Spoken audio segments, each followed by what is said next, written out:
All right, how the bloody hell are you? I know it's been some time since I've made a Synth VR video, but I thought today would be the perfect time to do it because there's a new update. Yeah, there's a new update and it's 1.1. So 1.1 was mentioned about a week ago by Daniel, the developer. He suddenly mentioned that he was working on something, and we knew he'd been working on something behind the scenes, but he finally said, I'm wrapping this up.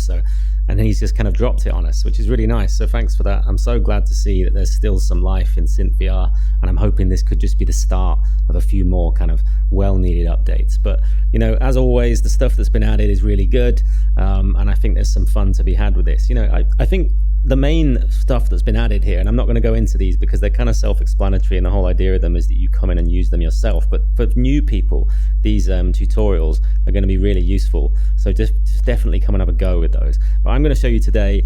I was spending an hour on this, and I was thinking how can I show you the new modules. And basically this new module scope allows you to kind of see it shows you a much better representation of what you were seeing here on this scope before. So the new scope gives you a lot more control. It gives you the time. So if you turn up that time, it's going to show you a longer representation of the wave. And if you do the scale, it's going to just, it's almost like amplitude, I suppose, but it's kind of it's how much it displays the amplitude, I think. I could be wrong in that, but it explains it all in here when you come into the modules anyway. So yeah, and then other than that, there is the shape module, which is a really simplified filter. I've been asking for this for a while because I really wanted just a quick way to kind of low pass and high pass stuff, because that's most of the time that's what I want to do. And what's really nice about this filter is that it's stereo, which I think this filter should be stereo as well, because there's enough room on the panel.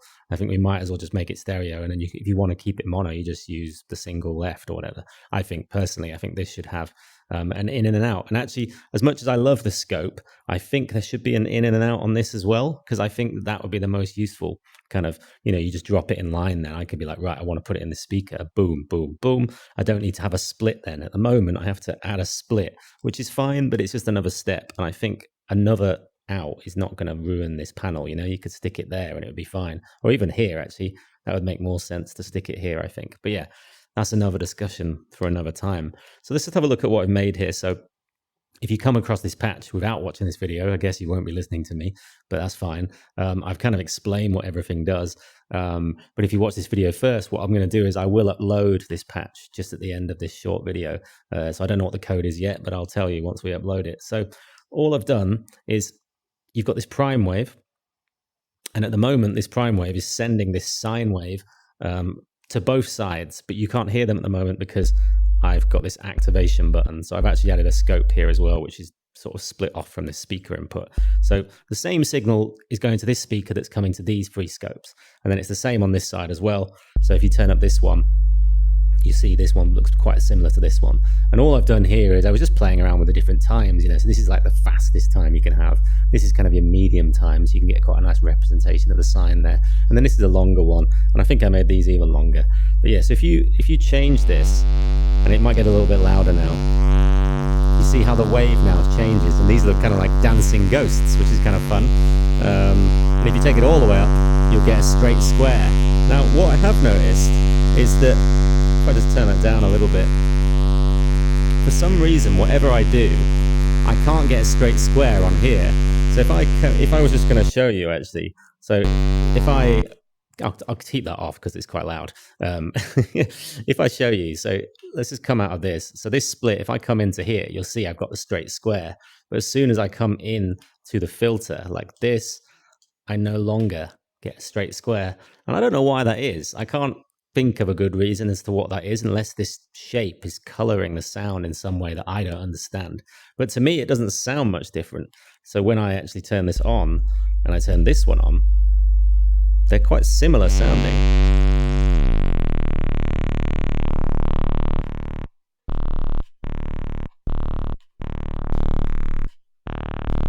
But they look quite different. But yeah, I don't know if that's just when you're playing with it and you have it at a certain pitch. I don't quite know. But anyway, it's all an experiment. I don't know what's going on. So all I've done is got this prime wave coming into here. You can play with the pitch massively by using these two knobs because they're subtracting one from the other, so you can get this big range on your sound. And then I've added some effects as well. So if you want to bring in some echo, you can do that, and you'll see that dramatically changes what happens on these scopes as well. And then you can also add a bit of reverb just to soften up everything up, because otherwise it's quite like dry if you haven't got anything on it.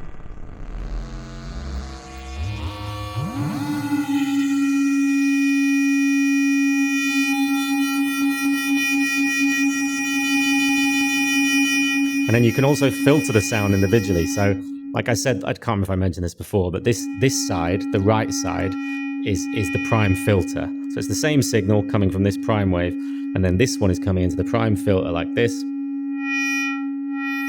And then this one is being controlled by the shape like this.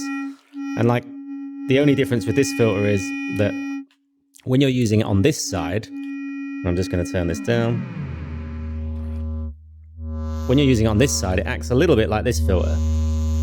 So if I fully open up that filter, then you'll pretty much have the same sound if you take it to this middle point. And then if I change this to a high pass filter and bring it down, again, we'll have the same thing pretty much. I mean, there might be a slight difference. I can't guarantee they're the same. But if I bring this up, you'll see I'm scooping out the low end.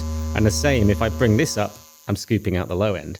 So this shape filter just allows you an easier way to do the same thing that you already do with this filter. And it's going to be really useful because there's so many times that I just want to take out the lows or just take out the highs. I still think what I really want is, and what would probably be more useful is like an EQ, like a graphic EQ with some sliders that you could just boost certain frequencies and stuff. Even like an 8-band or something would be awesome, but then it would be cool if we had like an 8-band and then you say, actually, I want a 32-band or whatever, and you could just make it as big or as small as you wanted it to be. But yeah, that I hope that might be the next thing coming, because I just think that for sound design capabilities, that would really, really open things up.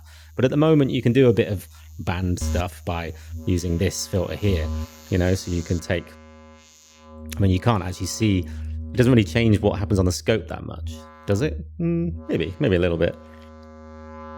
So here, all this is doing is changing the volume of this amp here, just to give you a bit more control if it's a little bit too loud. You can also change the volume on the wave itself there. Obviously, there's a bit of a tail to it at the moment because I've got these effects on.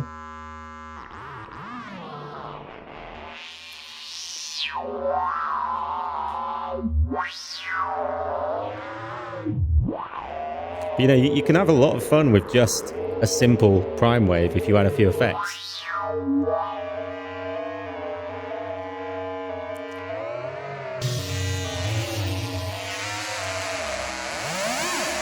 And what I like to do is go really low.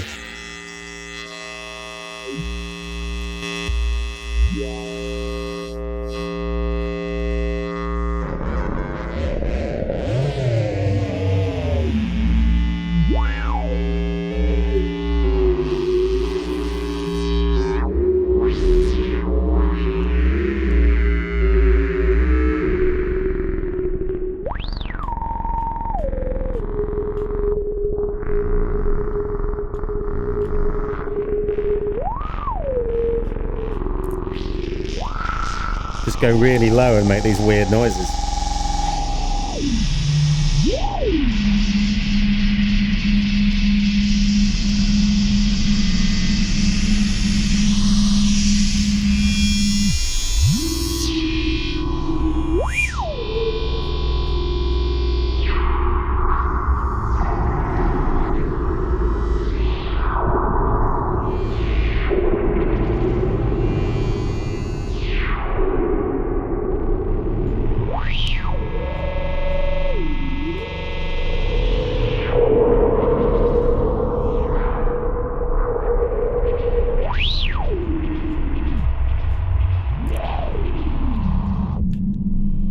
But yeah, just that's it. That's all this patch does, really. It just kind of does that.